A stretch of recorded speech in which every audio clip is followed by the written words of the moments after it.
Alors un des gros problèmes que j'ai eu aussi pendant la détention concernait mon premier avocat. Je ne donne pas son nom, mais vous savez que lorsque je l'ai vu au premier parloir, donc il m'a présenté, il m'a donné son chiffre d'honoraire, il m'avait dit 5 000 euros.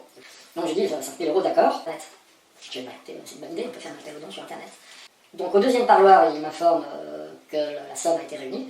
Au troisième parloir, il me dit qu'il y a 15 000 euros qui ont été versés. Je fais formidable. Au mois de novembre, 12 000. Au mois de décembre, à nouveau 15 000. On arrivait à un total d'un tout petit peu moins de 44 000 euros.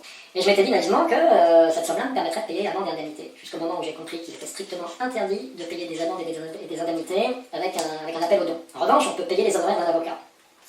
Ne s'est pas trompé sur ce point. Il m'a présenté ensuite rapidement des factures. Alors, je vous prends l'exemple de facture. Hein. C'est-à-dire qu'il n'y a rien, strictement rien. Il y a juste un chiffre. Là, j'ai par exemple, le 31 octobre 2020, 12 000 euros. Donc là, on n'est plus à 5 000 euros. Hein. On est tout de suite à 12 000.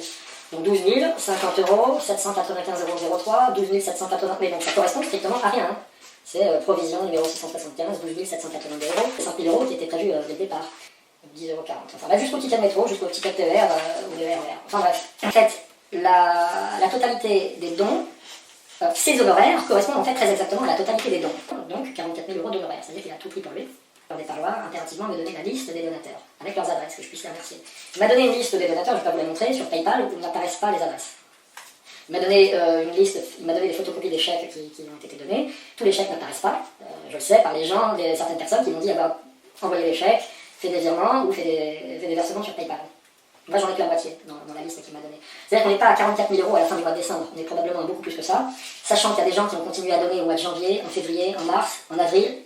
Je pense qu'il y a encore des gens qui continuent à donner à ce premier avocat. Ce qui est sûr, c'est qu'il a tout gardé pour lui. Tout ce qui arrivait sur son compte PayPal était immédiatement versé sur son compte bancaire. Il considérait que c'était son propre argent qui en faisait ce qu'il voulait. Donc, il n'était pas obligé de tout verser sur son compte bancaire. Il aurait pu garder les sommes sur le compte PayPal. Il n'était pas obligé de laisser tous les chèques. Évidemment, en sortant de prison, je l'ai appelé 2-3 jours après.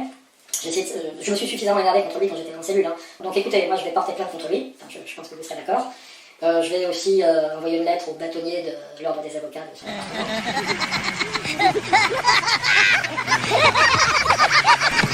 S'il vous plaît. Non seulement ils ont de l'argent, mais ils s'entraident. Ce que j'en déduis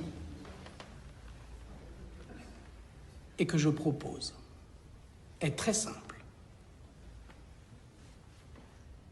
Puisque les Juifs sont riches et qu'ils sont solidaires, devenons tous Juifs.